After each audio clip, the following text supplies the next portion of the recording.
All right. Hi, everybody.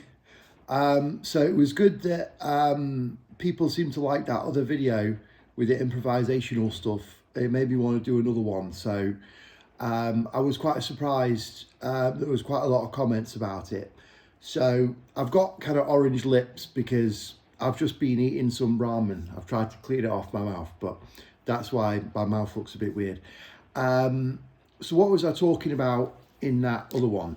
It was um, what was it now? Graphical linear algebra.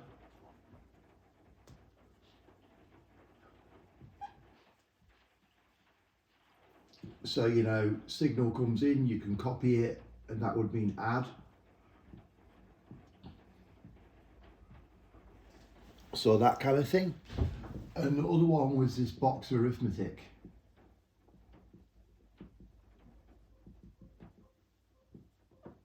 Zero is an empty box.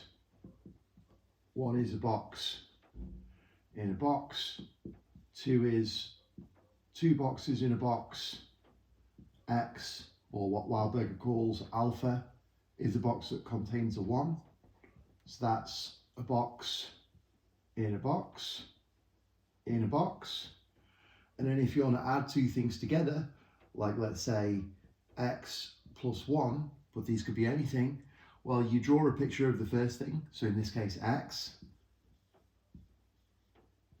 and then you draw a picture of the second thing, in this case 1,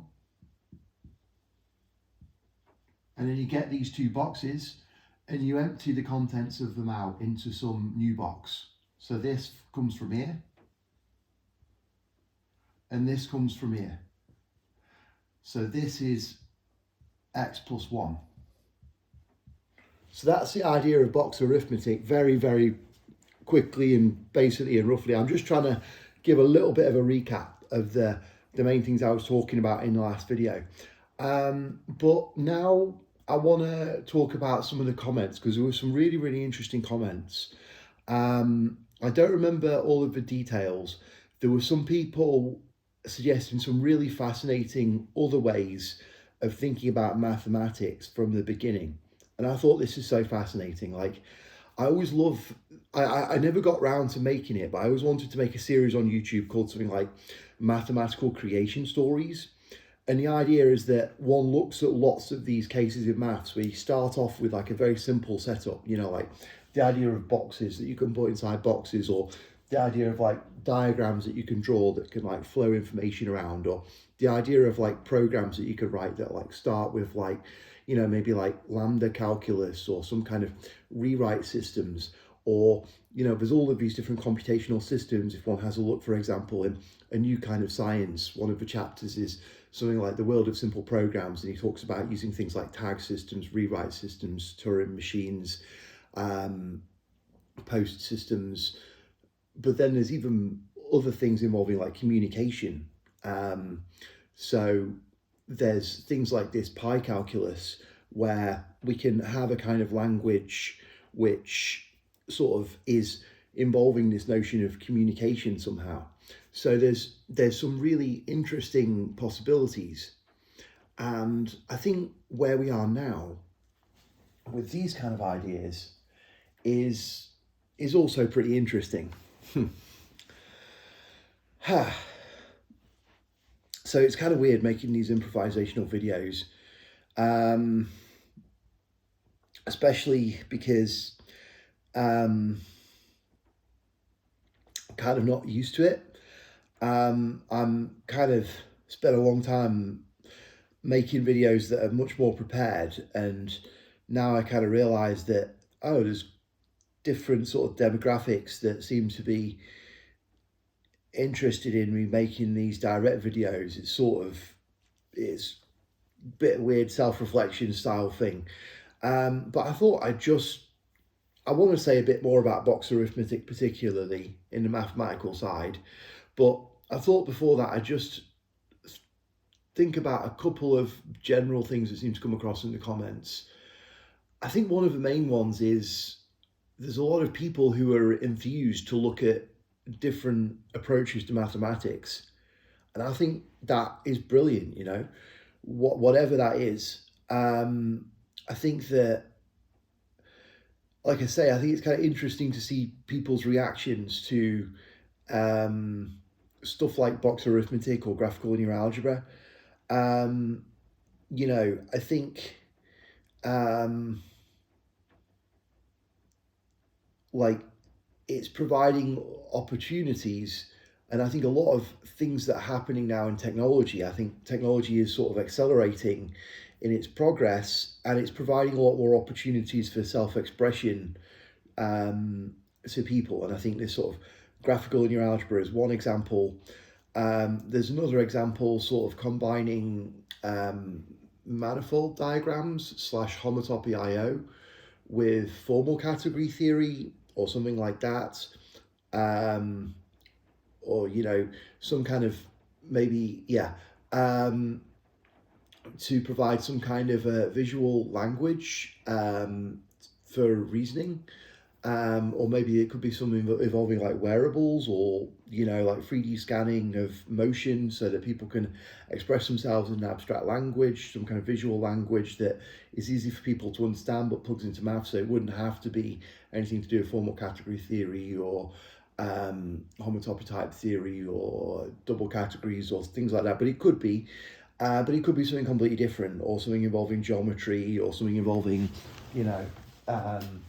I would like it if it involved a 120 cell somehow, just so I can make more Zoom models. Oh, there's some lovely ones. I want to make the truncated version of it. There's zone tools are pretty fun, but that's a complete.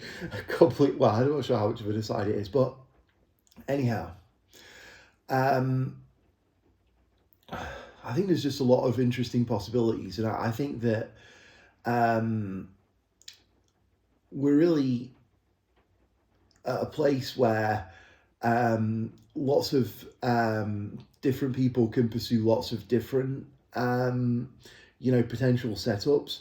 So I think like box arithmetic is a really fascinating way to approach mathematics, but it's also interesting to think about box arithmetic with some tiny changes. What about if instead of boxes and anti-boxes, so it's like the box would be like a 0 and the anti-box would be like a 1, and then when they kind of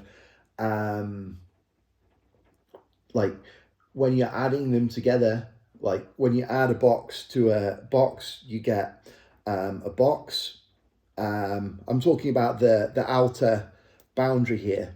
But when you add an anti-box to an anti-box, you get a box, and when you add a box to an anti-box, you get an anti-box. So it works like modulo 2 addition. So what about a different version which works like mod 3 addition? It's just a silly departure from what's already been done. But what I'm saying is that there's a whole, and that is not at all what I'm advocating people study. I'm just trying to point out that there's a whole, like the Wild West, there's a whole range of other kinds of ideas that can be inspired by what's happening here. And I could be talking about things that have very little resemblance to this. I'm just saying that I kind of feel like we're at a stage where anybody can sort of take these tools that we have technologically now and think, okay, how can we use these things to help people, to make things easier for people to understand, to make more sort of playful ways that people can communicate and things like this. And I think that such as what I was talking about with homotopy IO could be one potential approach to this, but I think that there's going to be a lot more as things get better with human computer interfaces, and as our sort of AI friends help us to understand other ways that we can think about this sort of experience that we're having, and sort of communicate about what kind of experience they're having, and that we can sort of co-create some very kind of beautiful world by following what we by sort of thinking about how the sort of place we are now technologically can evolve in a way that we want it to.